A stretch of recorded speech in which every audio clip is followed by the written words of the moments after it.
कहानी प्रकाश की खोज। बुद्ध पूर्णिमा की सच्चाई।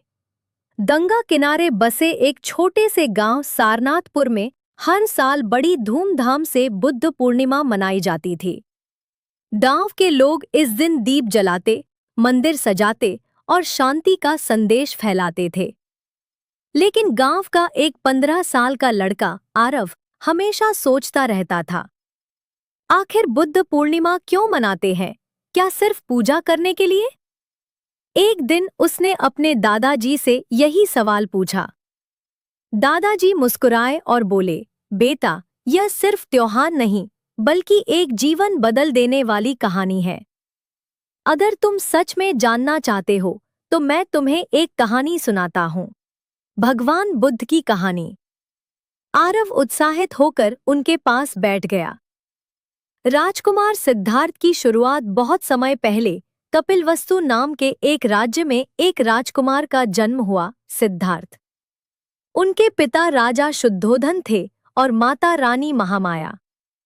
जन्म के समय ही एक भविष्यवाणी हुई, यह बालक या तो महान सम्राट बनेगा या फिर एक महान संत। राजा चाहते थे कि उनका बेटा एक शक्तिशाली राजा बने, इसलिए उन्होंने सिद्धार्थ को हर दुख और कष्ट से दूर रखा। महल में हर सुख सुविधा थी, नाच, गाना, सुंदर बगीचे, स्वादिष्ट भोजन। लेकिन फिर भी सिद्धार्थ के मन में एक खालीपन था। 4 सच्चाइयों से सामना। एक दिन सिद्धार्थ ने महल के बाहर जाने की जिद की। राजा ने बहुत रोकने की कोशिश की, लेकिन अंत में अनुमति देनी पड़ी। महल से बाहर निकलते ही सिद्धार्थ ने 4 ऐसी चीजें देखी जिन्होंने उनकी जिंदगी बदल दी। एक बूढ़ा आदमी, एक बीमार व्यक्ति, एक मृत शरीर, एक साधु। सिद्धार्थ ने सोचा, क्या हर इंसान को बूढ़ा होना, बीमार होना और मरना पड़ता है? उनका मन व्याकुल हो उठा। उन्हें लगा कि जीवन का असली सच तो दुख है और इस दुख का समाधान खोजना जरूरी है।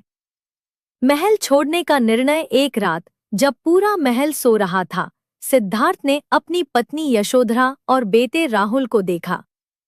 उनका दिल भर आया, लेकिन उन्होंने निर्णय ले लिया, मैं इस दुख का समाधान खोजने जा रहा हूं। वह सब कुछ छोड़कर जंगल की ओर निकल पड़े। अब वह राजकुमार नहीं, बल्कि एक साधक बन चुके थे। कठोर तपस्या और असफलता। सिद्धार्थ ने वर्षों तक कठोर तपस्या की। उन्होंने खाना पीना लगभग छोड़ दिया। उनका शरीर कमजोर हो गया। लेकिन फिर उन्हें एहसास हुआ, इतनी कठोरता से भी सत्य नहीं मिल रहा। यह रास्ता सही नहीं है। तब उन्होंने मध्यम मार्ग अपनाया, न ज्यादा सुख, न ज्यादा कष्ट। बोधि वृक्ष के नीचे ज्ञान। एक दिन वह एक पीपल के पेड़, जिसे आज बोधि वृक्ष कहते हैं, के नीचे बैठ गए।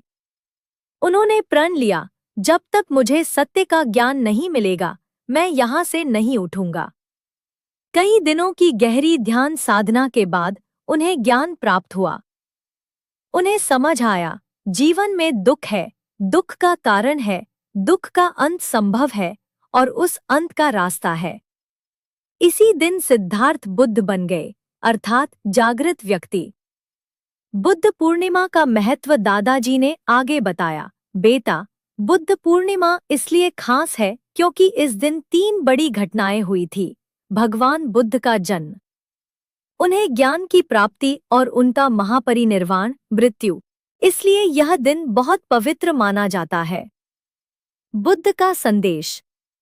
बुद्ध ने लोगों को सिखाया, अहिंसा अपनाओ, सत्य बोलो, लालच और क्रोध से दूर रहो, हर जीव के प्रति करुणा रखो। उन्होंने कहा, शांति बाहर नहीं, आपके अंदर है। आरव की समझ। कहानी सुनते सुनते आरव की आंखें चमक उठीं। उसने कहा, दादाजी, अब समझ आया कि बुद्ध पूर्णिमा सिर्फ त्योहार नहीं, बल्कि हमें सही रास्ता दिखाने का दिन है। दादाजी ने सिर हिलाया। बिल्कुल बेटा, अगर हम बुद्ध के बताए रास्ते पर चलें, तो हर दिन हमारे लिए बुद्ध पूर्णिमा बन सकता है। गांव में बदलाव। अगले दिन बुद्ध पूर्णिमा थी।